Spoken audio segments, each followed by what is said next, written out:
J'avoue que le roi, Sa Majesté Mohamed VI, comme son père d'ailleurs,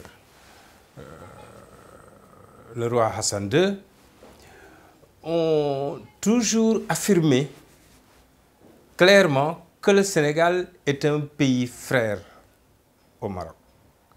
Ce qui fait que nous, Sénégalais, nous avons une relation particulière avec le Maroc et cela fait que les Sénégalais suivent ce qui se passe au Maroc.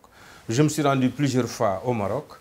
J'avoue que j'ai été surpris quand j'ai été par exemple à Casablanca. Donc j'ai senti qu'il y avait un changement. Il y avait quelque chose qui avait changé dans ce pays. Et surtout les grues, il y avait beaucoup de grues. On sentait que ça travaillait beaucoup. Et donc cela nous a amené à beaucoup plus faire attention. J'étais directeur du commerce intérieur et j'avais un laboratoire qui collaborait avec le LOARC, c'est-à-dire le laboratoire de Casablanca. C'est un laboratoire qui fait peut-être 6 fois notre laboratoire. J'ai été émerveillé de visiter ce laboratoire. Et surtout, à l'époque, j'étais tellement pris qu'on a finalement fait une visite de nuit. Mais j'ai senti là que le Maroc était sur une voie qui me semblait être la voie pour le développement, pour la transformation structurelle du pays. Ce que j'apprécie surtout chez le roi marocain, c'est justement cette africanité qu'il proclame et justement qu'il met en œuvre.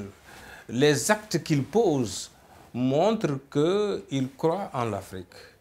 Et si on remarque un peu la présence, d'abord du point de vue économique, on verra qu'il y a au moins 2 ou 3 secteurs où le Maroc remplit un petit vide qui s'est créé entre les Africains. C'est dans le domaine des finances, dans le domaine des télécommunications, donc dans le domaine des services surtout, donc, et du transport.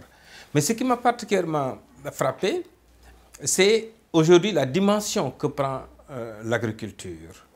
Non seulement en 2016, on a affirmé ce plan pour le développement de l'agriculture africaine lors de la COP 22, mais quand on voit les coopérations que le Maroc fait avec certains pays africains, dont le géant nigérian, justement cette transformation des phosphates marocains pour les mettre au service de l'agriculture africaine, et surtout ce gazoduc Lagos-Rabat qui traversera plusieurs pays africains et qui pourra permettre justement un grand échange entre pays africains, cela me semble découler d'une vision.